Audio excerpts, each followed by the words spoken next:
మార్పు చేసుకోవాలి. దేవుడు మాట్లాడాడు, రెవల్యూషన్ డిమాండ్స్ రెస్పాన్స్. దేవుడు మాట్లాడినప్పుడు ఆ మాటకు స్పందించి మన జీవితాన్ని మార్చుకున్నట్లయితే గనక ఆ మార్పు ద్వారా దేవుని నామం మహిమపరచబడుతుంది.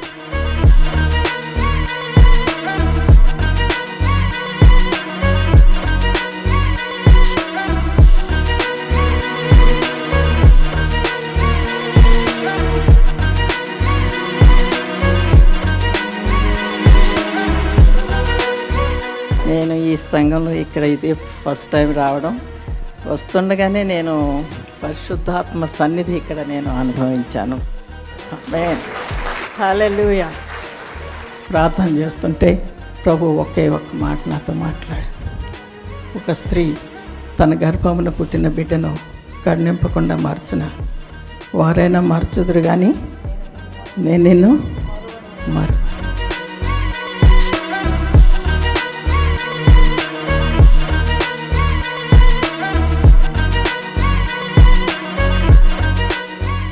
గడిచిన సంవత్సరం మరి నా జీవితంలో ఒక పెద్ద మిరాకిలే జరిగింది. మాకు పిల్లలు పుట్టరు, మాకు సంతానం ఉండదు అని ఒక రిపోర్ట్ ఇచ్చారు. సరే, అలాగే ప్రార్థన చేసుకుంటున్న ఒక 1 month గడిచింది. అద్భుత రీతిగా తన కన్సీవ్ అయ్యింది.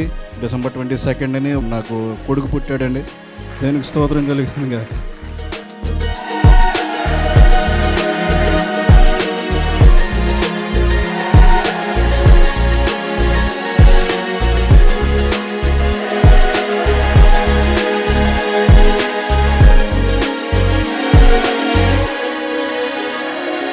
సమూయేలు ఏ రీతిగా ప్రార్థనా పరుడుగా దేవుని మందిరంలో పెరిగాడో, దేవుని స్వరము విన్నాడో, దేవుని ఆత్మ పొందుకున్నాడో, మనము కూడా సమూయేలు వలె దేవుని మందిరములో ఉన్నవారమై, ప్రార్థనా జీవితం కలిగిన వారమై, దేవుని యొక్క వాక్యాన్ని చదువుతూ ధ్యానిస్తూ మన జీవితంలో జీర్ణింప చేసుకుంటూ ఉంటూ దేవుని యొక్క అభిషేకాన్ని మనం పొందుకుంటే దేవుడు మనకు కూడా పరిశుద్ధాత్మ వరాలు అభిషేకమునిచ్చి ప్రజలకు ప్రయోజనకరమైన సాక్షులుగా దేవుడు మనలోని వాడుకొనును గాక. దేవునికి స్తోత్రం.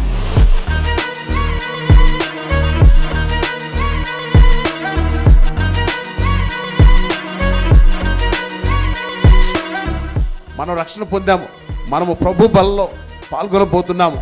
మరి what about your husband, what about your wife? మీ పిల్లలు ఏంటి? లేకపోతే మీ రక్త సంబంధం రక్షణ పొందారా?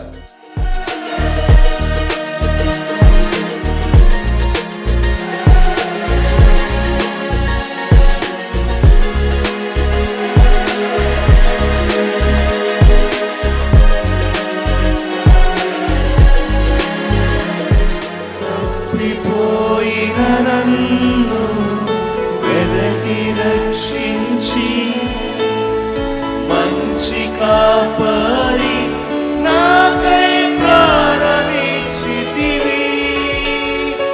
ఏమివ్వగలను నీయనలేని ప్రేమకై, ఏమివ్వగలను నీయనలేని ప్రేమకై, విరిగి నలిగిన హృదయమే